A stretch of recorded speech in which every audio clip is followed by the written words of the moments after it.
அனைவருக்கும் வணக்கம். UGC net தேர்வுல 2023ஆம் ஆண்டு கேட்கப்பட்ட வினாக்களை நம்ம தொடர்ச்சியா பார்த்துட்டு வரோம். அந்த அடிப்படையில இன்னைக்கு நம்ம பார்க்கக்கூடிய வினா, சிவஞான முனிவரை பத்தி ஒரு 4 ஸ்டேட்மெண்ட் கொடுத்திருக்காங்க. அந்த 4 அந்த விளக்கங்கள்ல எந்த விளக்கம் தவறான விளக்கம் அப்படின்னு நம்ம கண்டுபிடிக்கணும்.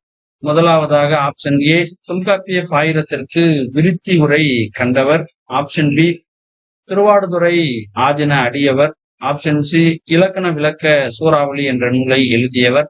ஆப்ஷன் டி, கிபி 19ஆம் நூற்றாண்டை சேர்ந்தவர். இந்த 4 தெரிவுகள்ல எது சிவஞான முனிவரை பத்தி சொல்லக்கூடிய செய்திகள், எது சொல்லாத செய்திகள் அப்படின்னு நம்ம கண்டுபிடிக்கணும். தவறான செய்தி எது அப்படின்னு நம்ம ஷார்ட் லிஸ்ட் பண்ணிட்டோம் அப்படின்னா அந்த தெரிவுக்கான பதிலை ஈஸியா கண்டுபிடிச்சிடலாம்.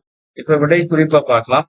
முதலாவதாக, தொல்காப்பிய ஆயிரத்திற்கு விருத்தி உரை கண்டவர் சிவஞான முனிவரா அப்படின்னு கேட்டா விருத்தி உரை எழுதியிருக்கிறாரு. அப்ப ஆப்ஷன் ஏ சரியானதுதான். திருவாவடுதுறை அல்லது திருவாடுதுறை ஆதீனத்தினுடைய மிக சிறந்த துறவிகள்ல ஒருவர் தான் சிவஞான முனிவர். அப்ப ஆப்ஷன் பியும் சரியானதுதான்.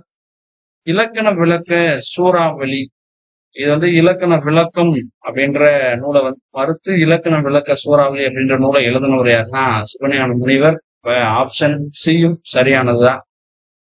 ஆப்ஷன் டி, சிவஞான முனிவர் 19ஆம் நூற்றாண்டுல வாழ்ந்தவர் அப்படின்னு குறிப்புல கொடுத்திருக்காங்க, தெரிவுல இடம்பெற்றிருக்கு. ஆனா நம்ம அந்த விடை குறிப்புல பாக்குறப்ப இவர் 18ஆம் நூற்றாண்டை சேர்ந்தவர் அப்படின்னு பதிவு இருக்கு. அப்ப 19ஆம் நூற்றாண்டு அப்படின்றது தவறு, 18ஆம் நூற்றாண்டை சேர்ந்தவர் அப்படின்றதுதான் சரி. அப்ப இந்த வினாவை பார்க்கலாம்.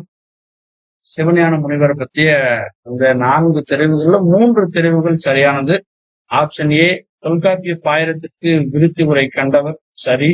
ஆப்ஷன் பி, திருவாடுதுறை ஆதின அடியவர் சரி.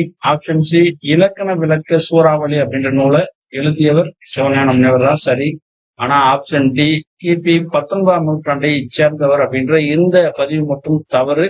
அப்ப இந்த வினாவிற்கான தெரிவு ஏ, பி, சி. நன்றி.